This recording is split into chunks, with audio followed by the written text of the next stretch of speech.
I never thought a house could tear a family apart. We weren't rich growing up, not by a long shot.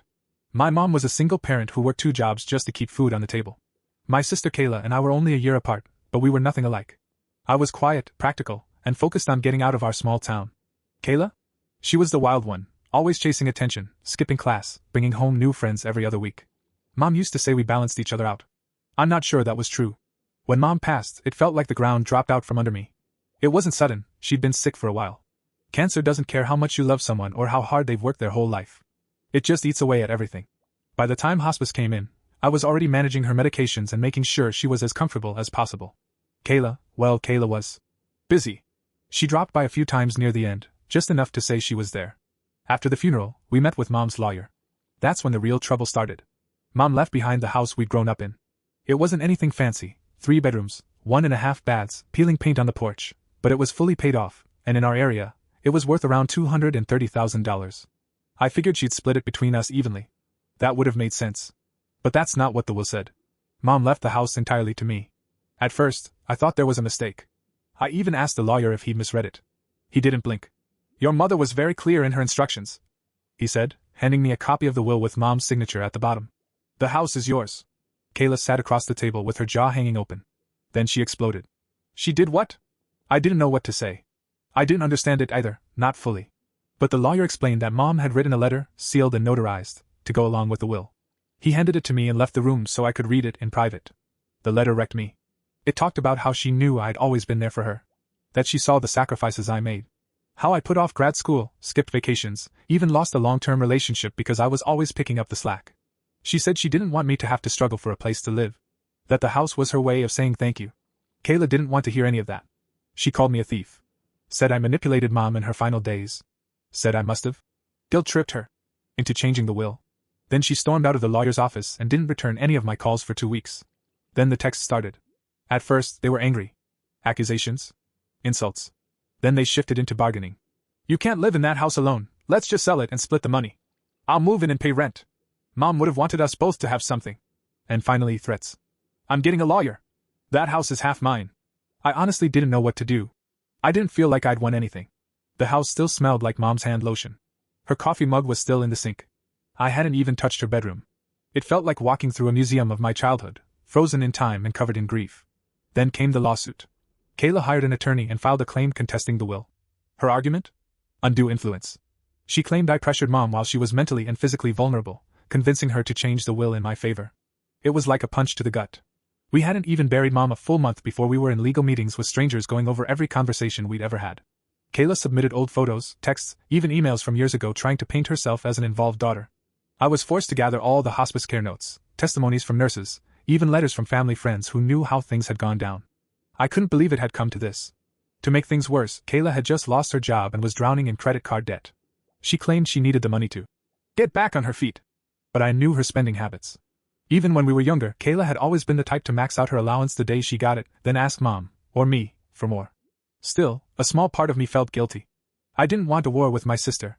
I offered her $10,000 from my savings just to settle things. She refused. She wanted the house, or at least half its value. Then something happened that flipped the entire situation on its head. A neighbor, Mr. Bennett, who lived across the street, knocked on my door one morning.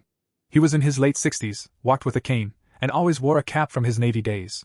I expected him to offer condolences or maybe bring over one of those weird casseroles he used to drop off. Instead, he said, "You might want to take a look at something." He handed me an envelope. Inside was a grainy black and white photo and a typed note. The photo showed Kayla at our mom's house, a week before Mom died, carrying what looked like a folder out to her car. The note said, "She was there that night. Left in a rush. Saw her take something from your mom's safe. Figured you should know." The photo had a timestamp. I remembered that night.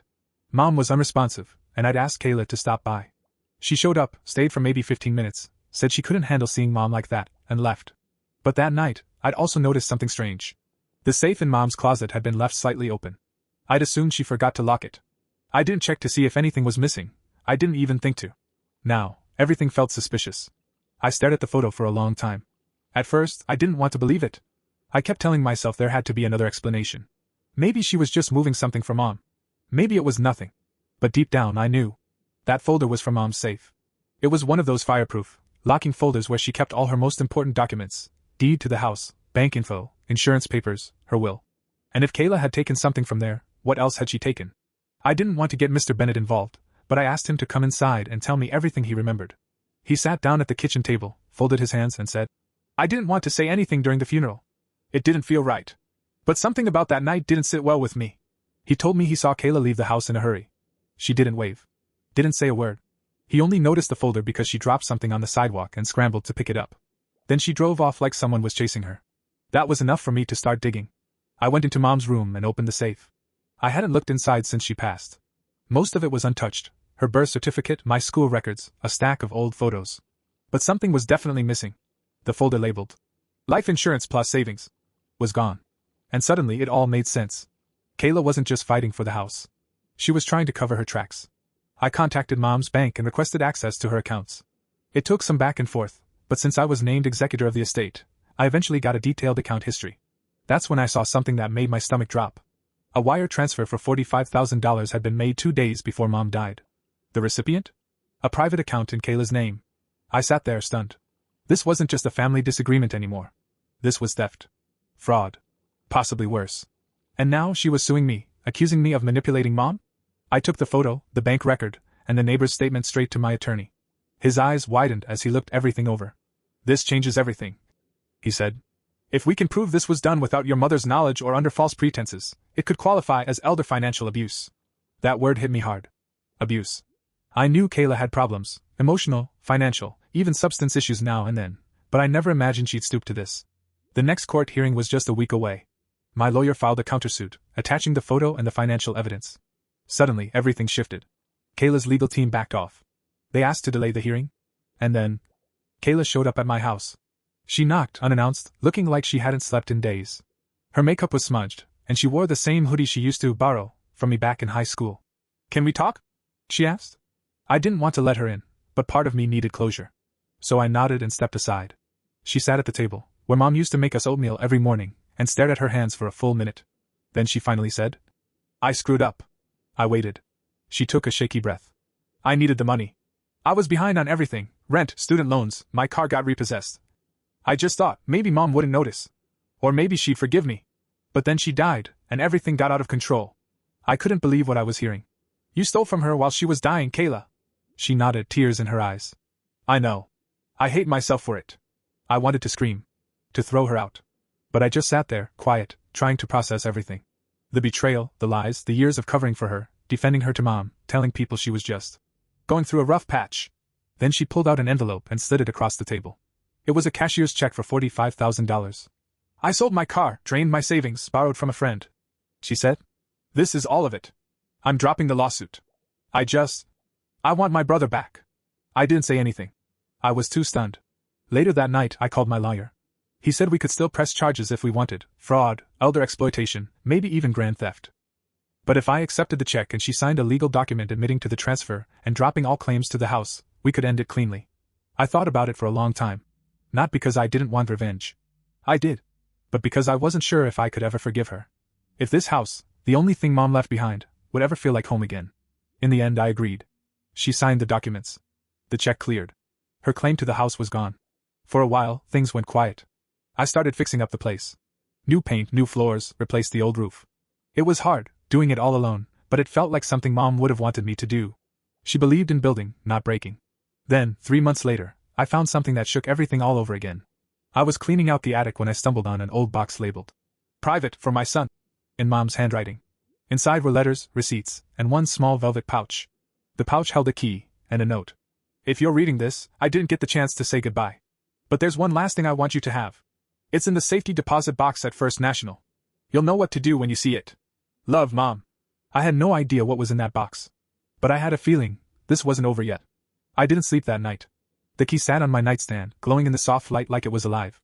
I kept picking it up, running my thumb across the ridges, wondering what was locked away in that safety deposit box. Jewelry? Documents? A letter? Or maybe, just maybe, a final message that would help make sense of everything. The next morning, I drove straight to First National Bank. I showed them the key and my ID. After a few security checks and some awkward small talk, they led me into a private room and brought out the box. My palms were sweating. I opened it slowly, not knowing what to expect. Inside, I found 2 things. First, a thick manila envelope with my name on it. Second, a small hardcover notebook wrapped in a rubber band. I opened the envelope first. It was filled with legal documents, mostly property records and bank statements. But at the bottom was something that stopped me cold. A birth certificate. Only it wasn't mine. It was Kayla's. And under the father section was a name I didn't recognize. I blinked at it for a long time. Then I picked up the notebook. It was Mom's handwriting, pages and pages of journal entries. I flipped to the first page, and there it was. There's something I've never told anyone. Not even my children. But if I passed, I need my son to know the truth. I sat down hard in the chair. My hands were shaking. As I read, the truth unraveled like a thread yanked from a sweater. Kayla and I weren't full siblings. She had a different father, a man Mom had been involved with before she met my dad. He had left when Kayla was just a baby, and when Mom married my dad, they agreed to raise both of us as his children. My father legally adopted her, and we were raised as siblings from the start. But Kayla never knew. And neither did I. I kept reading, flipping through entries where Mom struggled with the decision to keep it a secret. She talked about how hard it was when my dad passed and how she tried to treat us equally, but also about how Kayla had always been drawn toward chaos.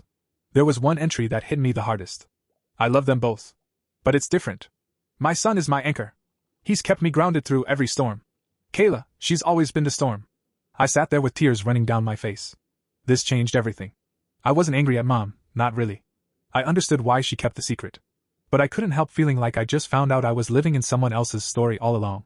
Then something else occurred to me. If Kayla had a different biological father, and if Mom never legally added her to the deed of the house, then she had no legal right to anything. Not the house. Not the life insurance. Nothing. It didn't change the past, but it sure put everything into focus. When I got home, I debated telling Kayla. She'd been quiet since the lawsuit ended, texting occasionally but never asking to visit. Part of me thought maybe this secret would explain why she always felt so out of place. So angry. Like something inside her was broken and she didn't know why. But the other part of me didn't want to light that fuse. Not yet. I took the notebook, the birth certificate, and the legal papers and locked them in the safe. Then I did something I didn't expect. I called the number listed on the birth certificate. It led me to a man named David Landon. He was 62, living in Arizona, and when I asked if he had ever known a woman named Sharon, my mother, he went completely silent on the other end of the line. Finally, he said, "Is this about Kayla?" My heart skipped. He knew. We talked for almost 2 hours. He admitted everything. That he'd met my mom when they were both in their early 20s. That things had been messy. That he ran when she got pregnant and never looked back. He hadn't known what became of Kayla, but he always wondered. "I was a coward," he said. "There's not a day I don't regret it." I told him Kayla didn't know he existed. He went quiet again. Then he asked me if he could write her a letter. I didn't know how to feel about that. On one hand, it felt like reopening a wound that had barely started to close. But on the other, maybe she needed it. Maybe a letter from the father who left would finally give her some answers, even if they weren't the ones she wanted. A week later, the letter arrived. I didn't open it. I just texted Kayla and asked if she wanted to meet. We met at a little coffee shop downtown. She looked tired but calmer than the last time I saw her. We made small talk for a bit, whether the house, her new job. Then I slid the envelope across the table. She frowned. "What's this?" "Just read it when you're alone," I said. "It's from someone you don't know. But you should." She looked confused, but nodded. We sat in silence for a few minutes. Then she said something that caught me off guard. "I'm going to therapy now." I blinked. "Really?" "Yeah. Weekly. It's hard. But I'm trying."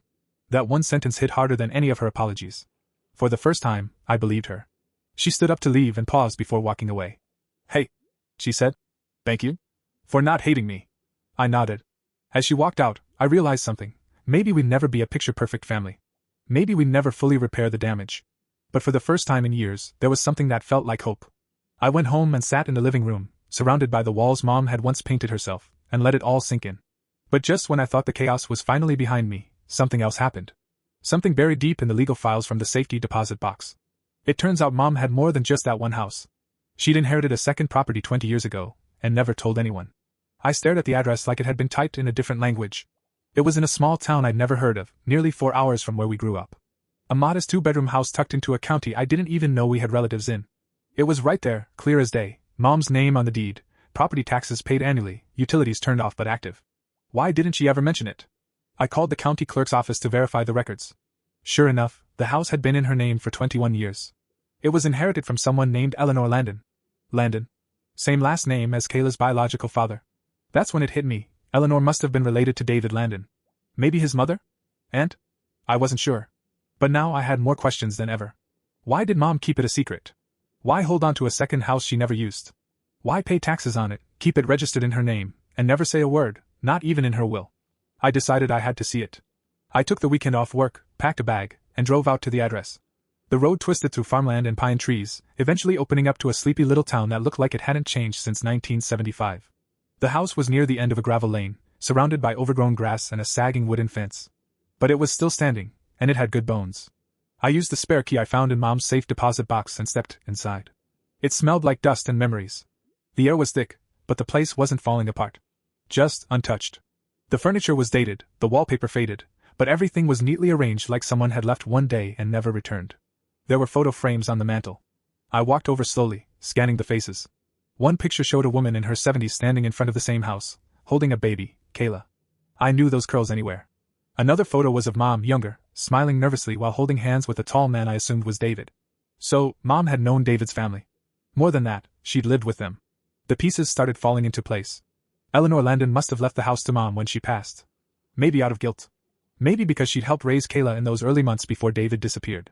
Either way, it explained the connection. But it didn't explain the secrecy. I spent the next few hours exploring every room, looking for clues. And in the master bedroom, tucked inside the closet behind an old suitcase, I found a lockbox. Same model as the one in Mom's closet back home. This one had a combination dial. Thankfully, Mom used the same code for everything, Kayla's birthday. Inside were documents, letters, photos, and a journal. I sat down on the shaggy carpet and started reading. The journal belonged to Eleanor Landon. And her story? It changed everything. Sharon came to stay with us in '91. David was already gone. I didn't approve of what he did, but she was young and scared and needed help. I told her this house would always be hers, no matter what. When I passed, I made sure of it. I kept flipping through pages filled with details about Kayla's early years, how Eleanor adored her, how she begged David to be a better man, how he refused to come home. Then one entry stood out. Sharon decided not to tell Kayla the truth. Said it would only hurt her. I didn't agree, but it wasn't my place. I just hope one day she forgives us. Us? There it was again. That word. Like a shadow cast across 2 decades. I sat there, piecing it together. Mom hadn't told Kayla or me about this house because it was tied to pain, abandonment, shame, and maybe even regret. It was a part of her life she'd buried. But she didn't walk away from it. She kept the taxes paid. She kept the key. Maybe part of her hoped we'd find it someday. When I got back home, I didn't know what to do with this information. The house was mine now, legally. But it had always been Kayla's, in a way Mom never said out loud. So I called her. I found something, I said. She was quiet. Is this about the letter? No. Something else. A house. Mom owned a second house. And it has your name written all over it. She didn't respond right away. Then she laughed bitterly. Of course she did. Another secret. I told her everything, the journal, the photos, the connection to her biological family. I told her about Eleanor, about the memories preserved in the walls of that old place. Kayla didn't say much. But a week later, she drove out to see it. We met at the property. She walked through the same rooms I did, slowly, as if she were stepping through a dream. When she got to the photo of Eleanor holding her as a baby, she just stopped. Her eyes filled with tears. I always thought I didn't belong, she whispered. Now I know why. We sat on the front porch for a long time. Just breathing. Just being. I don't want it, she said suddenly. I turned to her. What? The house. It's yours. I've messed up enough already. You keep it. I shook my head. This isn't about ownership. This is your history, Kayla. You should have it. She stared at me for a while. Then she smiled. Maybe we can fix it up. Together. It was the first real smile I'd seen from her in months. I nodded. And just like that, we started something new, not just a renovation, but a rebuild. Of trust. Of family. Of everything Mom probably hoped we'd become, even through the mess. But there was one more surprise left. One more envelope I hadn't opened yet. It was buried at the bottom of Eleanor's lockbox, tucked between insurance documents and a faded newspaper clipping. The envelope was addressed to me, in Eleanor's handwriting. I sat on the edge of the porch, turning the envelope over in my hands. It felt heavier than it should have. Not physically, emotionally. I didn't know what kind of woman Eleanor Landon was, not really. But after reading her journal, after walking through the house she left behind, I felt like I'd stepped into the quiet echo of her life. And now she had something to say to me. I opened it slowly. Inside was a handwritten letter and something wrapped in tissue paper. I unfolded the letter first. To the young man my daughter never had. If you're reading this, I'm long gone, and Sharon has followed me. I don't know what she chose to tell you, or Kayla, or if she told you anything at all. What I do know is this: you were the one who held this family together, even when it wasn't your burden to carry. I watched from afar. Sharon sent me photos. Updates.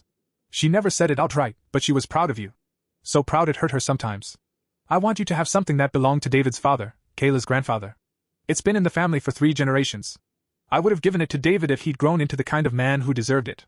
He didn't. Maybe one day Kayla will. But for now, I trust you. My hands started to tremble. I unwrapped the tissue paper and found a small, dark wooden box with a brass hinge. Inside was a gold pocket watch, engraved with the initials RL. And the date, 1919. It was beautiful. Heavy. Timeless. There was one more note inside the lid. It still works. Keep it ticking. Just like family. I stared at it for a long time, then slipped it into my coat pocket. I didn't tell Kayla about the watch right away. Not because I wanted to keep it, but because I wasn't sure how she'd feel. That family, David's side, was a raw nerve. And this was their heirloom. It belonged to her more than me. But Eleanor had given it to me for a reason. So I waited. Over the next few weeks, Kayla and I started working on the old house together. Fixing floorboards, patching drywall, scraping off layers of wallpaper that hadn't seen daylight in decades.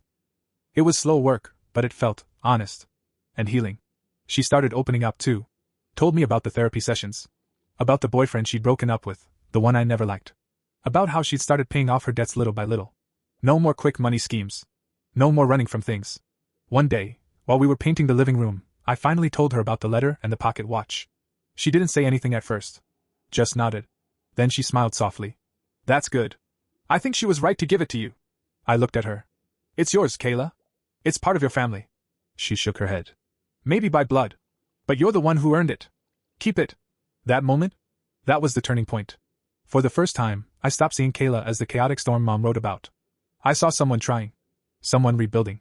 Someone slowly putting the broken pieces back where they belong. We didn't tell many people about the second house. It felt like something sacred.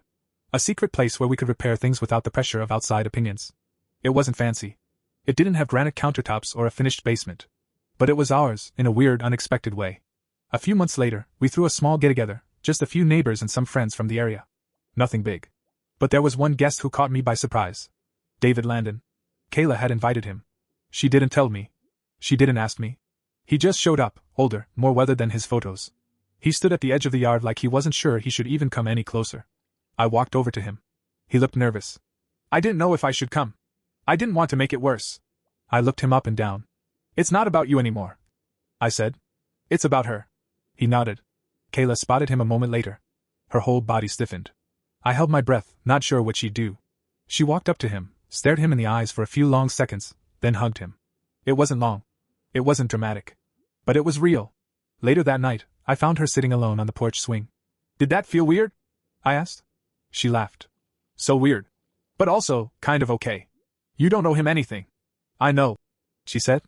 But I think I needed to see him with my own eyes. To know he wasn't some ghost I made up in my head. I nodded. Do you think you'll stay in touch? She thought about it. Maybe. On my terms. Fair enough. We sat there in silence, the crickets chirping, the air thick with summer. I pulled out the pocket watch and checked the time. Still ticking. Then Kayla asked something I didn't expect. What do we do with this house now? I looked around. The fresh paint. The new floors. The porch swing creaking gently under us. And all I could say was, whatever we want. That night, I started drafting a plan, one that would bring everything full circle. A way to honor Mom, Eleanor, and even the mistakes we all made. But just when I thought things were finally calm, a knock came at my door. It was a woman I'd never seen before. Maybe in her late 30s. Nervous, holding a manila folder to her chest. She looked at me and asked, Are you Sharon's son? I nodded slowly. Yeah. Who are you? She took a shaky breath. I think I might be your sister. I froze. For a full 5 seconds, I couldn't even blink. The woman at my doorstep looked nervous, unsure, like she wanted to bolt, but also like she'd come too far to back out now. I'm sorry, she said quickly. I know this is insane. I didn't know where else to go. I stepped out onto the porch, heart racing. You said you might be my sister? She nodded and held up the manila folder. Can I come in? I promise I'm not here to cause trouble. Against every instinct screaming at me to slow down, I opened the door and let her in. She sat at the kitchen table like she'd done it 100 times before. I watched her scan the room, Mom's old curtains, the coffee maker, the picture of me and Kayla on the fridge. Her eyes lingered there. My name's Rachel, she said softly. I was adopted in 1989. Closed adoption. I never knew anything about my birth family until I sent off for a DNA kit last year. I felt my breath catch. She opened the folder and slid a few documents across the table, copies of the DNA results, birth records, a photo of her as a toddler with a woman I didn't recognize. Then a printout of a family tree. There it was, my name. Kayla's name. And Sharon Cooper listed as her biological mother. I stared at it stunned. Mom never mentioned. I stopped myself. Of course she hadn't. She'd kept so many secrets buried, it was starting to feel like I barely knew the woman who raised me. Rachel seemed to understand the look on my face. She would have been really young, she said. Barely out of high school. I think she had me before she ever met either of your dads. I slowly sat down across from her. Do you know who your father is? I asked. She shook her head. The birth records don't list one. Just her name. And the agency couldn't tell me much else, just that Sharon gave me up voluntarily, said she wasn't ready, and wanted me to have a better life. I felt my throat tighten. That sounded like Mom. Quiet strength. Hard choices. And yet, why hide it? I glanced down at the documents again, still trying to wrap my head around it. A whole other sister. A whole other story.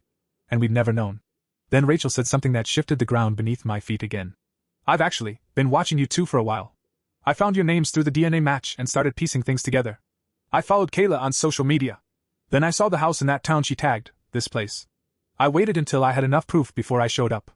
I didn't want to scare anyone. I should have been freaked out. But honestly, I understood. When you're missing your roots, you'll do almost anything to find them. I asked if she wanted to meet Kayla. Rachel hesitated.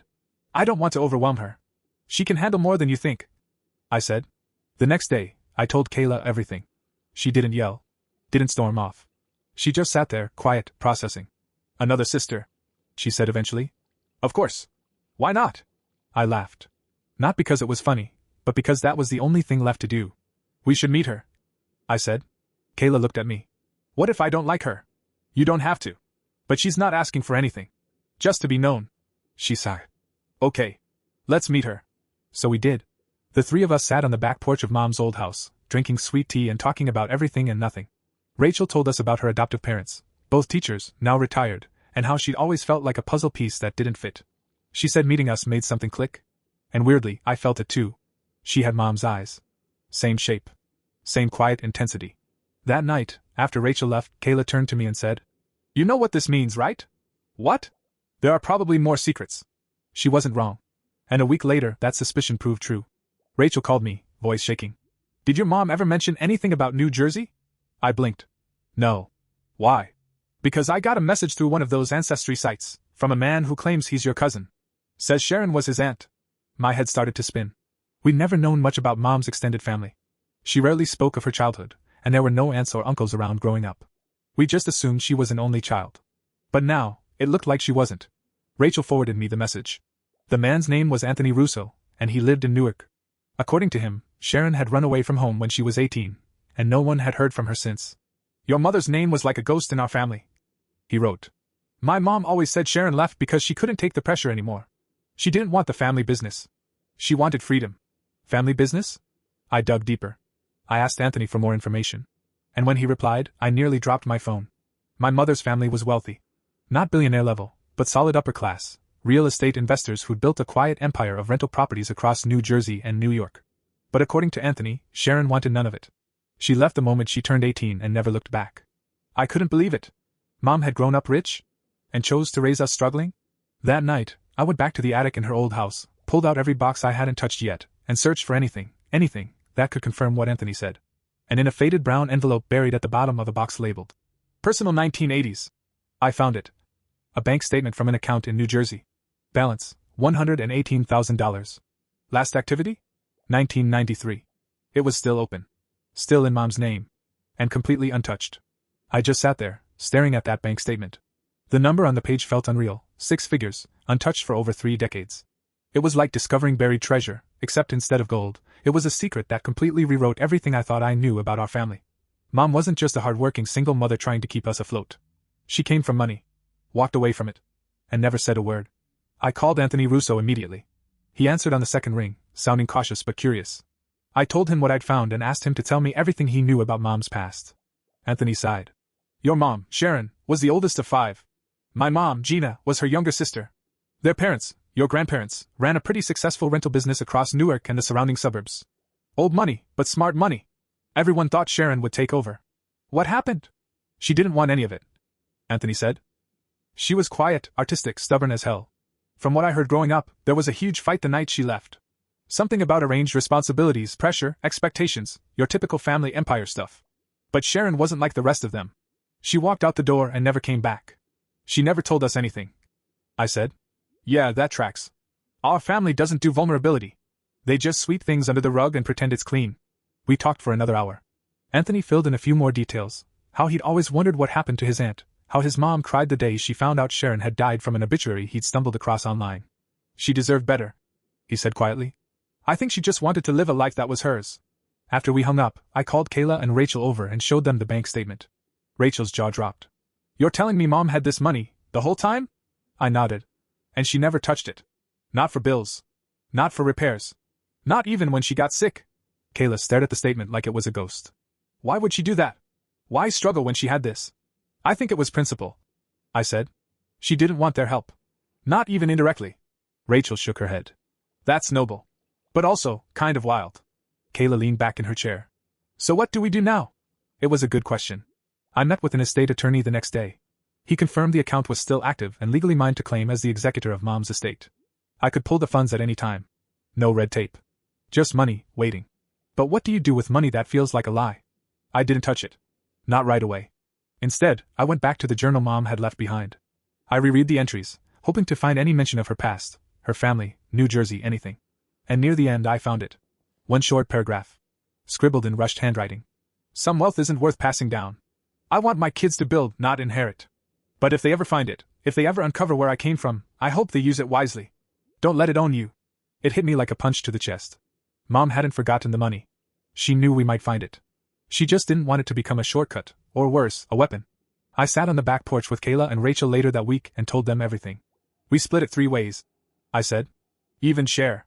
No arguments. Kayla blinked. Are you serious? Yeah. I don't want this to turn into another war. We're barely starting to become a family. Rachel nodded. I'll be honest, I don't feel like I deserve it. But I won't say no. We agreed to keep $10,000 each for personal use, debts, emergencies, maybe a small trip. The rest? We decided to invest. In our family. We put the rest of the money into fixing up both houses, Mom's and Eleanor's. We hired contractors, added central air, replaced plumbing, brought the kitchens into this century. Rachel had real estate experience, so she handled permits and paperwork. Kayla handled design. I dealt with finances and logistics. And for the first time in forever, we worked like a team. One house we kept for ourselves. A shared family home, somewhere we could always return to. The other? We turned it into a short-term rental. It paid for itself in 3 months. The money didn't solve everything, but it gave us space. Space to breathe. Space to forgive. Space to finally live without drowning in fear of the next bill. But just when I thought the story was over, a letter arrived in the mail. Handwritten. No return address. Inside was a single sentence. You think you know everything. But your mother never told you about the Westfield property. I turned the letter over, half expecting it to be a prank. There was nothing else inside. No signature.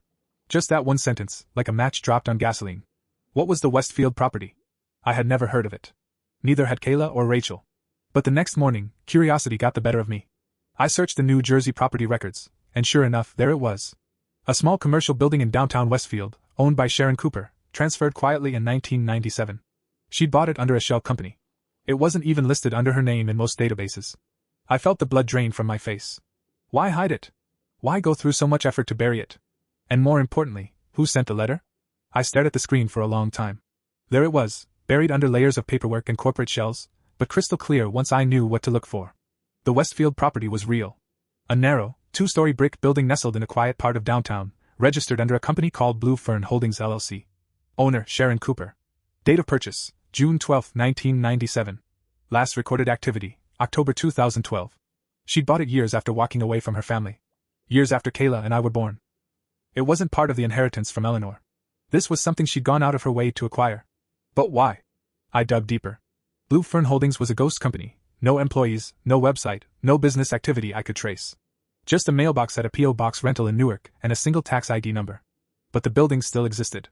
And according to the city records, it had been leased out for cash-only rentals for over a decade before going dark. I knew what I had to do. I didn't tell Kayla or Rachel. Not yet. I wanted to see it with my own eyes first. I drove up to Westfield early the next morning. The GPS took me straight into the heart of downtown.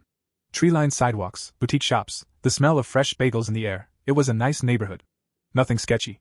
Then I found it. 129 Ferris Street. Wedged between a yoga studio and a florist was a plain brick building with a faded awning. No signage. No name on the door. Just a keypad lock and a stack of dusty mail stuffed through the bottom slot. I walked around the side alley and found a back entrance. Same keypad. And just like at the other house, I tried Kayla's birthday. It clicked open. The smell hit me first, old wood, mildew, and something faintly medicinal. The inside was dark but dry. A narrow staircase led upstairs while the ground floor opened into what looked like a waiting room. Peeling wallpaper, a few chairs, a reception desk. A rusted filing cabinet stood in the corner, half open. I flipped through the drawers. No medical records. No business licenses. But the mail on the desk was addressed to Blue Fern Family Wellness Clinic. A clinic? I kept exploring. Upstairs were 2 small rooms, one with an exam table, the other filled with old office supplies and a corkboard full of notes. Most were yellowed and falling apart, but one stood out, a list of names. Most I didn't recognize. But one did. D. Landon. David. My stomach turned. Why was his name here? Suddenly, I remembered the dates. Mom had purchased the building in 1997. But according to what she told us, she hadn't spoken to David Landon since Kayla was a baby. Had she lied? I snapped a photo of the paper and locked up. On the drive home, my mind raced. A hidden clinic. A list with David's name. A mystery sender. It felt like I was chasing ghosts through my own family tree. When I got home, Kayla was in the kitchen making coffee. I sat down and told her everything. She didn't say anything for a long time. Then, what if she was helping him? Helping how? Like with addiction or therapy or something. You know how Mom was. Always wanting to fix broken things. I nodded slowly. But why keep it a secret from us? She shrugged. Maybe because it failed. We called Rachel and met up that evening to compare notes. I showed them the list of names and the photo of the building. Rachel squinted at it. This place wasn't licensed, she said. I looked it up. No official records, no inspections, nothing. So it was off the books. Yeah. But it was real. Rachel made a good point. If it had been operating quietly, maybe it was meant to help people who couldn't afford real medical care. A kind of underground clinic for the uninsured. It sounded like something Mom might have done. But that still didn't explain why David's name was on the list. Or who sent the letter. And then, just as we were wrapping up the conversation, my phone buzzed. Blocked number. I answered. Hello? A woman's voice. Calm. Professional. You're looking into the Westfield property. If you want answers, come to the old clinic. Tomorrow night. Alone. Then she hung up. I sat there in stunned silence. Rachel frowned. What was that? I repeated the message. Kayla's eyes narrowed. You're not going alone. But I knew I had to. The next night, I drove back to Westfield. Same building. Same keypad. I stepped inside, and someone had cleaned it up. The dust was gone. The chairs were arranged. A single light bulb flickered overhead. And at the desk sat a woman in her 50s. Silver hair tied in a bun. A long cardigan and reading glasses. She looked like someone's school librarian. But her eyes were sharp. You're Sharon's son, she said. Sit down. I did. She introduced herself as Marion Clay. Said she'd been Sharon's partner in the clinic for years. Not legally, everything was off the books. But they ran it together, quietly, serving people who fell through the cracks, undocumented immigrants, addicts, domestic violence survivors. We didn't ask questions, she said. We just helped. Your mother believed in second chances. I asked her about David. She sighed. He came through here in '98. Strung out. Needed help. Sharon kept him off heroin for 6 months. She wanted him to be a father. He wasn't ready. So she tried to save him. She always tried, Marion said. But some people don't want saving. I asked her why she never told anyone about the clinic. Marion looked down. Because your mother made us promise. No legacy. No credit. Just healing. She handed me a worn envelope with my name on it. She wrote this for you. Said if you ever came looking, you deserved the truth. The envelope was thin. Just 1 page inside, folded neatly. My name written in Mom's careful, familiar handwriting. It felt strange, almost sacred, to hold something she had written for me but never sent. I sat in the old clinic lobby and opened it. If you're reading this, then you know more than I ever planned to tell. And you're probably wondering why I kept so much from you. The short answer is, I was ashamed. Of my past. Of the people I trusted. Of the person I used to be. I tried to build something new when you and Kayla were born. Something better. But some truths were too heavy to carry into that new life. So I left them behind. Or tried to. David came to me once, years after Kayla was born. He was sick. Addicted. He begged for help. I couldn't turn him away. I thought maybe, just maybe, he could be better. That he could be the father she never had. He wasn't. He stole from the clinic. Lied to me. Disappeared. I never told Kayla. I didn't want her to know the kind of man he truly was. I bought the Westfield property so we could keep helping people without red tape. Marion and I ran it quietly for years. It gave me purpose. But I was always afraid that if too many secrets came out at once, it would crush everything I tried to protect. I know now that silence isn't protection. It's isolation. So if you found this, forgive me. Not for the mistakes, but for not trusting you with them sooner. Love always. Mom. By the time I finished reading, I could barely see through the tears. I folded the letter and tucked it into my coat. Marion watched me silently, like she knew better than to interrupt something that personal. She loved you, she said softly. Both of you. She talked about you every day. I nodded, not trusting myself to speak. I thanked Marion, left the clinic, and walked the quiet streets of Westfield until I felt steady again. The next day, I met with Kayla and Rachel at the house. They knew by my face something big had come up. I handed the letter to Kayla first. She read it slowly, silently, tears streaming down her face. When she finished, she passed it to Rachel without saying a word. Rachel let out a long breath. She really did carry everything on her own. She didn't have to, I said. But I think she thought she was sparing us. Kayla wiped her eyes. I wish she trusted me more. You were a teenager, I said gently. She probably didn't know how. We sat in silence for a long time. Then Kayla looked at me. I want to keep the clinic open. I blinked. What? Not just as a tribute, she said. I mean really open it. Legally. A wellness center. Mental health support. Addiction counseling. All the stuff Mom cared about. Rachel leaned forward. That actually makes sense. I smiled. We have the money. The space. The story. Why not? That night, we stayed up planning. Kayla reached out to therapists and recovery experts. Rachel did the paperwork, filed for nonprofit status, and connected us with local organizations. I started handling renovations and logistics. We named it the Blue Fern Center. Just like Mom had, only this time, we weren't hiding it. The response from the community was overwhelming. People remembered the old clinic. Some even said it had helped them or someone they loved. Others were just glad to see someone investing in something real, something that mattered. By the time the ribbon cutting came, we had a waiting list of clients. Kayla gave a short speech, standing where our mother once sat, voice trembling but strong. This isn't just a building, she said. It's a second chance, for a lot of people. Including us. We all clapped. We all cried. It felt like a resurrection. But just as things were finally settling into something like peace, I got another letter. This time, not handwritten. Certified mail. Return address, Miller and Hartman, attorneys at law. Inside was a legal notice. A new claim on Mom's estate. Filed by Gregory Russo. Apparently, Sharon's younger brother. A man none of us had ever met. He was challenging the ownership of both houses, the money in the Jersey account, and the Westfield property, claiming Sharon had no right to cut the family off and that the assets were rightfully part of the Russo family trust. I called Anthony. Gregory? He said. Man, I didn't even know he was still alive. Last I heard, he got cut off for gambling and trying to sue his own sister 20 years ago. Why would he come back now? Anthony sighed. Because he smells money. And he's never cared how he gets it. The next few weeks were a nightmare. We had to hire lawyers, pull records, prove Sharon had legally separated from the family trust, and that all the properties were purchased independently, with her own earnings. It wasn't easy. Gregory made a mess. He filed injunctions. Delayed our permits. Froze access to the last of the renovation funds. For a month, everything we built was on hold. It felt like Mom's ghosts were dragging us back into the chaos she spent her life running from. Then, at the hearing, something happened. Our attorney presented the journal. Sharon's own words, about walking away, building a life on her terms, refusing the family money. And then we showed Eleanor's will. The deed to the first house. The clinic's purchase under Sharon's LLC.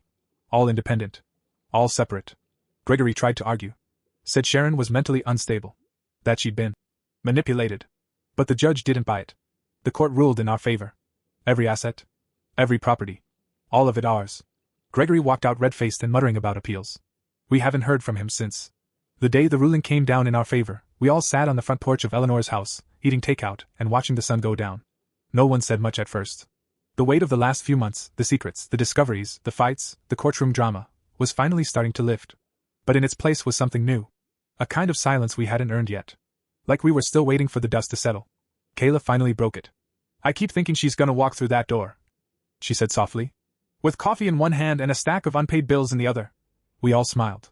She'd hate how clean this place is, Rachel added. She'd hate the lawsuits more, I said. But I think she'd be proud. Kayla leaned her head against the railing. You really think so? Yeah, I said. Because for the first time, we didn't run. We stayed. We fought. And we did it together. That was the truth of it. The money, the houses, the past, none of it mattered as much as the fact that somehow, after everything, the three of us had become something like a family. Not by blood. Not even by choice at the beginning. But by effort. By fire. The Blue Fern Center opened officially 2 weeks later. Fully staffed. Fully funded. And fully legal. We held a quiet dedication ceremony, no press, no flash. Just the people who mattered. We hung a photo of Mom and Eleanor in the lobby, right above a quote we pulled from Mom's journal. Some people are born into families. Others build their own. Both deserve to be loved. Clients started coming in steadily. Word spread. We had a wait list within a month, and Kayla, who swore she'd never be good at anything, grown up, was thriving. She'd found purpose, direction, confidence. Rachel started writing grants and managing community partnerships. She even started reconnecting with her adoptive parents, inviting them to see the center. Watching her find a place in all of this was like watching a missing puzzle piece click into place. And me? I finally slowed down. I stopped trying to carry everything. Stopped trying to fix every problem before it even started. I learned to delegate, to breathe, to trust. The three of us started taking turns staying at the family house on weekends, using it as a kind of retreat. Some nights we stayed up playing board games like kids. Other nights we just sat around the fire pit and let the quiet do the talking. One weekend, while we were cleaning out one of the back sheds, Kayla found an old box we'd missed during all the chaos. Inside? A small camcorder. With a tape still inside. We plugged it into an adapter and hooked it up to the old TV in the living room. The footage flickered, grainy and dim, but clear enough to recognize the voice instantly. Mom. She was younger, maybe early 30s, and holding the camera with one hand, her face close and awkward. If you're seeing this, I guess I never got the chance to say it in person. We all sat still, barely breathing. I know I didn't give you the easiest life. I know I held a lot back. But I want you to know I loved you. All of you. Every version of you. Even when I was scared. Even when I was lost. You were never a mistake. You were the reason I kept going. The screen shook a little as she adjusted it. If this camera is still working, maybe the world didn't end after all. Maybe you found each other. Maybe you forgave me. If so, thank you. I hope you made something better out of all the pieces I left behind. Then, with a soft laugh, she added, "Oh, and check the freezer. There's probably still cookie dough in there." The video ended. We sat in stunned silence for a few minutes, then Kayla stood up, went to the kitchen, opened the freezer, and started laughing. Still there. A wrapped log of frozen cookie dough with a post-it stuck to the top. If you're crying, bake this. We baked the cookies. Burned half of them. Ate the rest. That night, I realized something I hadn't been able to admit before. All my life, I thought love had to look like sacrifice. Like struggling. Like holding everything together while everyone else fell apart. But maybe love also looked like letting go. Like trusting others to step up. Like giving people space to grow, even if they failed along the way. That next morning, I got a letter in the mail. No threats this time. No lawyers. Just a plain envelope, addressed to me. Inside was a note, handwritten, and a photo. The note read, "Thank you for telling the truth. I always wondered if Sharon made it. She did better than any of us ever did. Gina." The photo was old. A little worn. It was of Mom and her 4 younger siblings, all smiling in front of a brownstone stoop in Newark. One of them, Gina, had written in blue ink on the back, "Come visit us sometime. Your family too."